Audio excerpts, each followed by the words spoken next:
Aujourd'hui,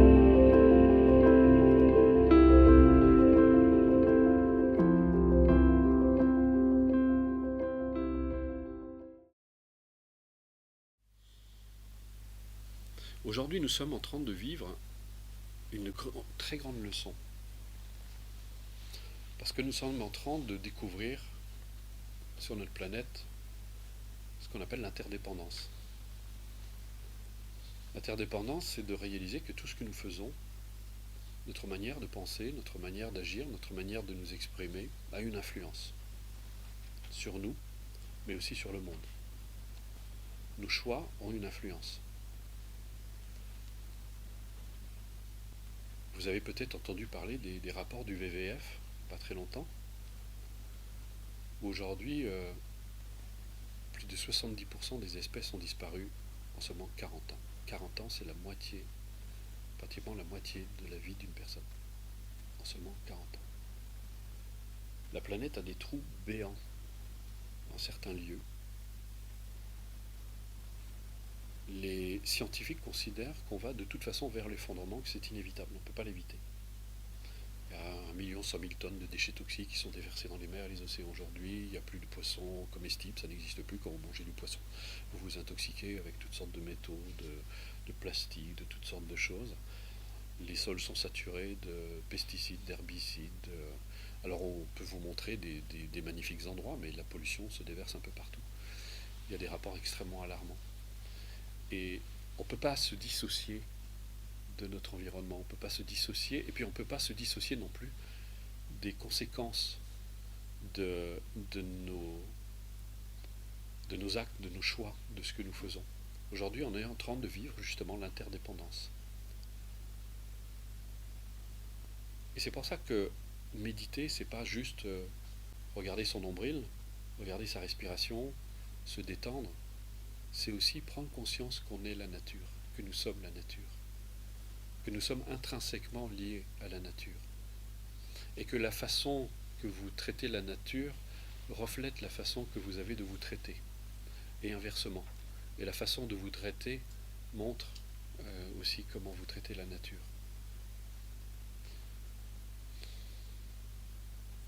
En prenant soin de vous, c'est pour ça que c'est très important ce que vous faites, et les raisons qui vous ont amené ici.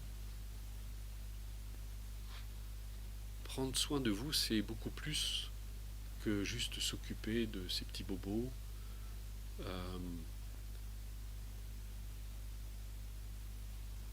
prendre soin de sa santé, etc. C'est très important de prendre soin de sa santé, mais c'est beaucoup plus profond que ça. Prendre soin de vous, c'est prendre soin de la vie que vous incarnez.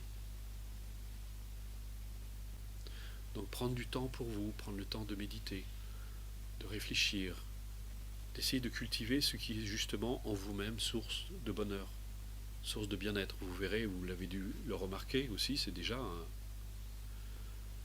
une pratique en soi, c'est de... Si vous pensez à quelqu'un, que vous lui souhaitez du bonheur, mais de manière très sincère, de manière très très authentique, vous allez voir, votre cœur va s'ouvrir et vous allez vous sentir bien, vous allez vous sentir heureux. Et là, vous avez une clé. Vous avez vraiment la clé du bonheur. Et souvent, si on fait ça, on souhaite du bonheur à quelqu'un, on va le faire de manière très authentique, et on va être frustré que si on rencontre la personne, qu'elle nous envoie balader. Ça veut dire qu'on attend encore quelque chose. Si vous arrosez une plante, et qu'elle ne pousse pas bien, vous ne lui en voulez pas. C'est peut-être parce que vous n'avez pas correctement arrosé, ou vous avez trop arrosé, ou pas assez arrosé, ou peut-être qu'elle n'a pas assez de nourriture pour pouvoir se développer et grandir. Mais c'est un petit peu pareil aussi. C'est toute une...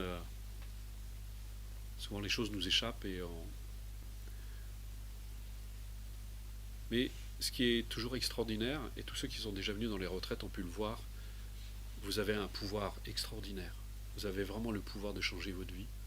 Vous avez le pouvoir de l'infléchir dans un sens comme dans l'autre. Vous pouvez faire exister en vous ce qui est source de bonheur, mais vous pouvez aussi vous laisser polluer par la négativité, par la colère, par la jalousie. Alors encore une fois, il ne s'agit surtout pas de condamner la jalousie, il ne s'agit surtout pas de... parce que c'est souvent lié à un manque d'estime de soi, il ne s'agit surtout pas de condamner la colère, parce que souvent la colère masque la peur et la tristesse. Mais il s'agit d'avoir une attitude très différente à l'égard de soi-même. Justement, de cesser de faire exister, et au lieu de refouler sa colère, au lieu de combattre sa jalousie, au lieu de combattre ce que vous éprouvez ou ce que vous ressentez, au contraire, c'est d'apprendre à l'accueillir, justement pour lui donner la possibilité de se guérir, de retrouver la sérénité et la paix, et de voir ce qui se cache justement derrière le rideau de la colère, derrière le rideau de la jalousie, derrière toutes ces angoisses qui vous traversent. Et d'avoir ce courage et d'aller au-delà, et de voir qu'il y a un être qui souffre et qui a besoin peut-être justement d'être écouté, qui a besoin d'être aimé, qui a besoin qu'on l'entende.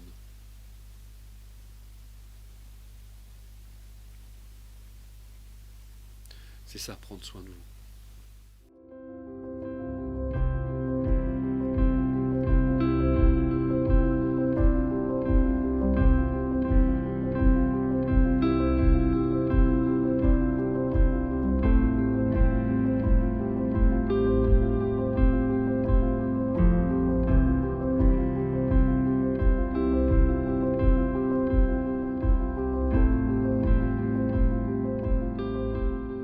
Bien, je vous propose donc on va faire cette pratique. Alors pour ceux qui ne connaissent pas du tout, Tonglen c'est une pratique qui a été mise au point par un Tibétain, un sage tibétain, et qui, en fait, on appelle ça donner et recevoir.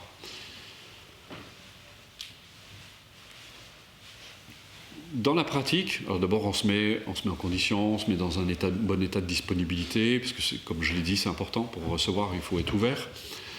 Et ensuite, on fait Tonglen sur soi, Tonglen sur l'environnement et Tonglen sur l'univers. Tonglen sur soi, et c'est important, comme je disais tout à l'heure, c'est de commencer par soi, de prendre soin de soi, de développer cette attitude bienveillante à l'égard de soi-même, parce qu'en fait, Tonglen, ce n'est que ça, c'est de la bienveillance du début à la fin. Tonglen. Tonglen, ça veut dire donner et recevoir, tout simplement. Et on commence, une fois qu'on est dans cet état d'ouverture, vous allez utiliser le véhicule de la respiration. À chaque inspiration, vous allez imaginer qu'à chacune de vos inspirations, vous allez prendre toutes vos peines, vos souffrances, ça peut être la colère, la peine, tout ce qui vous apparaît comme étant de la souffrance, vous l'amenez avec l'inspiration, et à l'inspiration, vous imaginez que vous l'amenez dans votre cœur, et votre cœur, c'est comme un puits de lumière en fait. Et toutes ce qu'on appelle les obscurcissements mentaux, comme disent les bouddhistes, eh ben, l'obscurité, quand elle est dans la lumière, elle se dissout tout simplement. Donc vous ne portez pas la souffrance, parce que souvent, Tonglen avait souvent été mal compris, parce que les gens pensaient qu'on prenait la souffrance. En fait, on ne prend pas la souffrance. En fait, on change. Au contraire, on apprend à ne plus avoir peur de la souffrance, on l'accueille et on l'amène dans notre cœur, qui est comme un puits de lumière, où on laisse toute cette souffrance se dissoudre, justement, dans ce puits de lumière qu'est notre cœur. Et notre cœur symboliserait, en fait, tout simplement notre véritable nature. Et donc, on amène toute cette souffrance dans notre cœur, et on imagine qu'elle expire, en fait, on répand l'amour, la bienveillance, la bonne santé, etc., en nous-mêmes. On imagine qu'on le répand d'abord dans tout notre corps, dans tout notre être, etc. Une fois qu'on a fait cette phase, on va faire la même chose sur l'environnement. Donc là, vous allez imaginer, dans cette pièce, justement, que vous allez prendre toute la souffrance de toutes les personnes qui sont dans cette pièce et vous l'amenez dans votre cœur. Encore une fois, vous ne portez pas la souffrance, il ne s'agit pas de se charger. J'insiste parce qu'on est dans une culture, on a tendance à tout porter.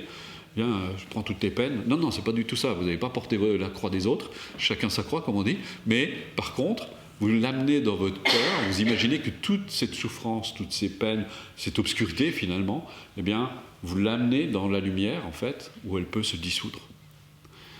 C'est un acte symbolique, mais qui est extrêmement puissant quand on a compris justement quelle est la véritable nature en fait de la souffrance.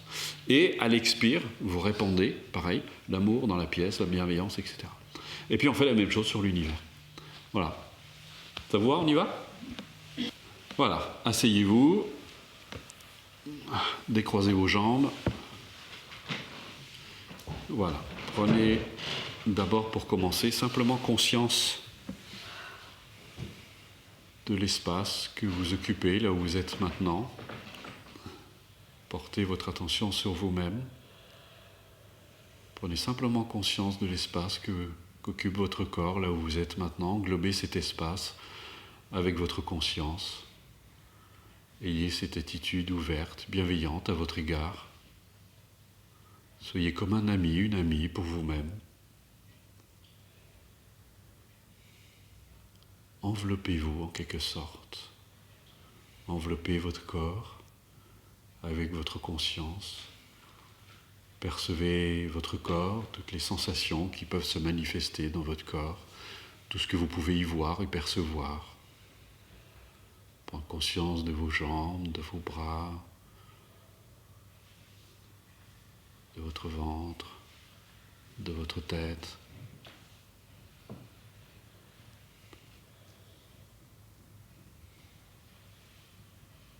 Soyez juste là pour vous-même, soyez cette présence. C'est une qualité de présence que vous apportez, une présence à l'égard de vous-même. Sans attente, sans espoir, juste là, juste ouvert pour vous.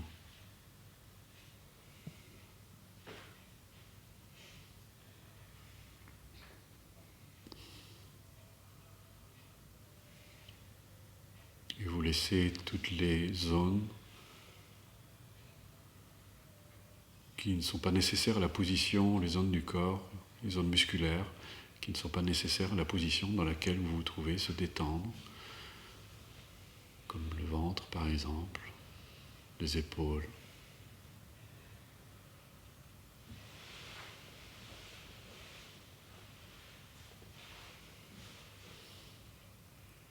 Soyez juste là, vraiment comme un ami, comme un ou une amie pour vous-même. Et si ça se détend, c'est bien. Si ça ne se détend pas, accueillez, acceptez, ne forcez rien. Et pour vous aider à rester présent, vous pouvez aussi être attentif à votre souffle qui se fait tout seul, librement. Vous n'avez rien d'autre à faire qu'être juste là, présent à ce souffle. Ça respire en vous, ça respire tout seul. C'est la vie qui respire en vous, qui respire et manifeste cette harmonie fondamentale de la nature en vous-même. Ça respire. Soyez juste conscient de ce souffle qui se fait en vous-même.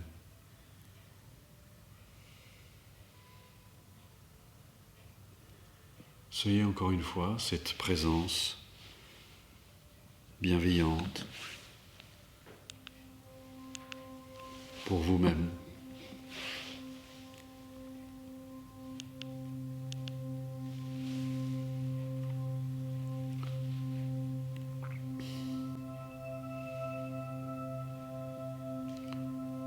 Et maintenant, laissez simplement votre front et vos yeux se relâcher.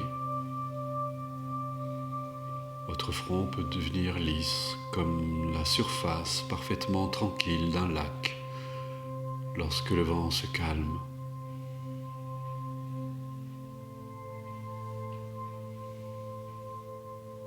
Et au son de cette musique très douce, vous pouvez laisser votre esprit s'apaiser,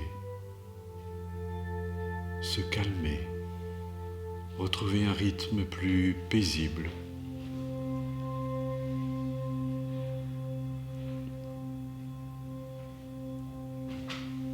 Imaginez un oiseau, par exemple, qui s'envole, le vol d'un oiseau ralenti, par exemple, qui s'envole paisiblement, tranquillement dans le ciel. Laissez la paix, le calme s'établir en vous-même. Laissez être, sans attente, juste cette présence bienveillante pour vous-même. Je vous laisse quelques instants en silence pour laisser la paix s'établir en vous.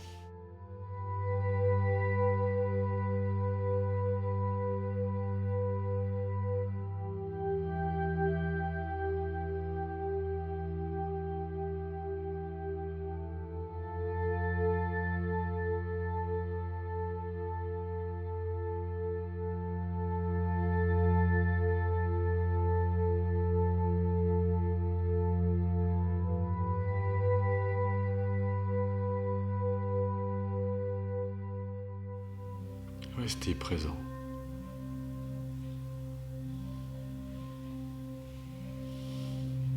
Restez là, présent à vous-même. Imprégnez-vous de cette tranquillité, de ce calme.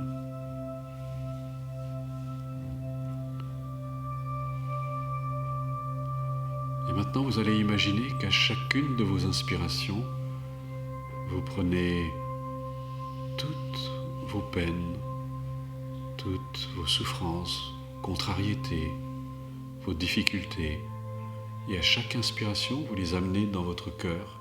Imaginez que votre cœur est comme un puits de lumière dans lequel toutes ces peines, toutes ces souffrances viennent se dissoudre. Accueillez. Accueillez vous-même. Accueillez ces peines. Accueillez ces doutes, ces peurs, ces colères, ces jalousies que vous pouvez ressentir parfois.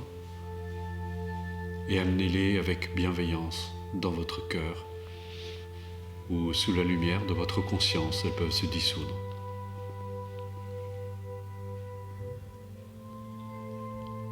Et imaginez qu'à chacune de vos expirations, vous répandez le bonheur en vous-même, l'amour, la compassion, le bien-être.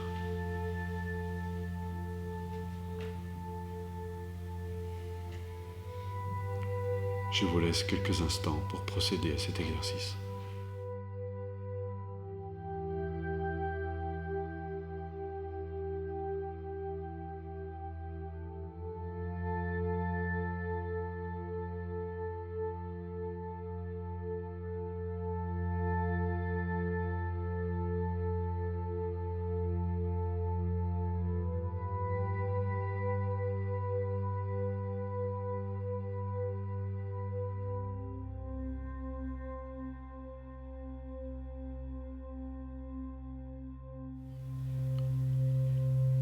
Maintenant, vous allez imaginer que vous allez prendre toutes les peines, toutes les souffrances de toutes les personnes qui se trouvent dans cette pièce et vous amener toutes ces souffrances dans votre cœur, encore une fois avec bienveillance, en ouvrant votre cœur qui n'est que lumière, dans lequel toutes ces souffrances peuvent se dissoudre, trouver la paix, l'apaisement.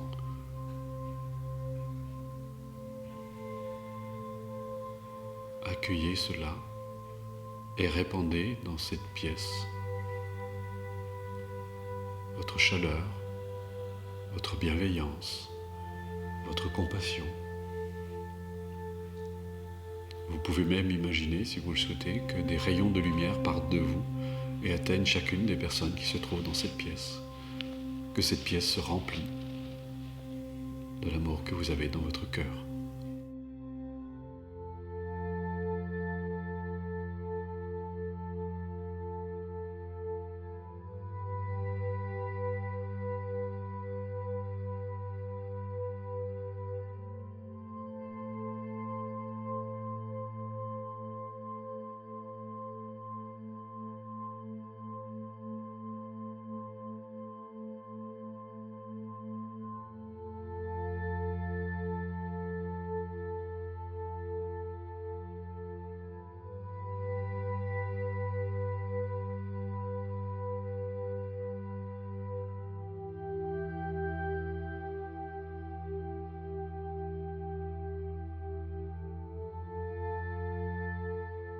Voilà, maintenant vous allez imaginer que vous faites la même chose sur l'univers. Vous imaginez que toutes les peines peuvent venir dans ce puits de lumière qu'est votre cœur. Vous les accueillez avec bienveillance et ouverture, librement, sans crainte. Et vous envoyez tout votre amour, votre bienveillance dans l'univers.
pouvez interrompre votre exercice.